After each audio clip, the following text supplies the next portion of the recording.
Mida reitingu langetamine ettevõttele tähendab? Ettevõtte igapäeva tegevuses koheselt tunda ei anna. See annab tunda siis, kui ettevõte soovib kas uut kapitali kaasata või näiteks olemasolevaid kohustusi refinantseerida. Et sellisel juhul kindlasti võib olla nii see investorite ring, kelle juurde me saame minna, väiksem, kui ka siis küsitav marginaal ehk siis raha hind võib olla kõrgem.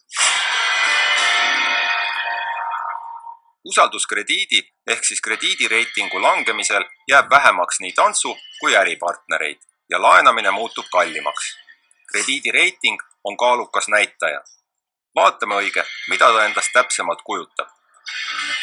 Krediidireiting on meil jaotatud sisuliselt 7 ossa, et on positiivsed reitingud ehk A-reitingud, siis on keskmine reiting B-reiting ja siis alla keskmise ehk nõrgemad reitingud. Tugevamad reitingud siis 3 A-ni näitavad eduka ettevõtte reitingut, mille puhul võib suhteliselt kindel olla, et probleeme ettevõttega ei teki. Et reiting ongi sisuliselt hinne ettevõttele ja tema tegevusele, tema usaldusväärsusele. Kui koolis mõjutab hinne õpilast põhiliselt ainult ennast, siis ettevõtte hinne mõjutab kõiki ettevõttega mingisuguseski suhtes olevaid teisi ettevõtteid või ka inimesi.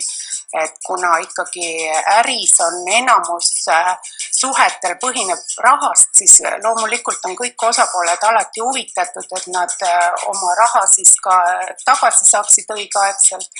Et kas siis koostööpartnerid, kaubamüüjad või ka töötajad, kes tahavad õigeaegselt oma palkasi kätte saada ja selles kindlad olla. Milline on Eesti ettevõtete krediidireiting võrreldes teiste Euroopa Liidu ettevõtete näitajatega?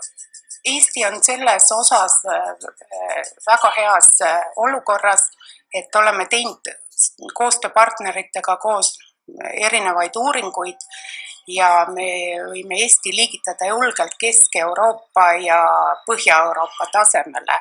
Ja Ida-Euroopast me oleme ikka palju eespool, et kõik näitajad kalduvad paremuse poole, maksekäitumise näitajad ja reitingud. Ja Eestis on umbes jaguneb just nagu Põhja-Euroopale sarnasemalt, et A-reitinguid ma just viimase seisuga jälgisin, on meil nüüd peaaegu 3 A-ni kuni 40% ettevõtetest, et see on aasta-aastalt paranenud ja hetkel on seis päris hea. Ja siis üle 30% oli ka keskmise taseme 3B-reitinguid ja siis alla keskmise taseme jäi seal alla 30%.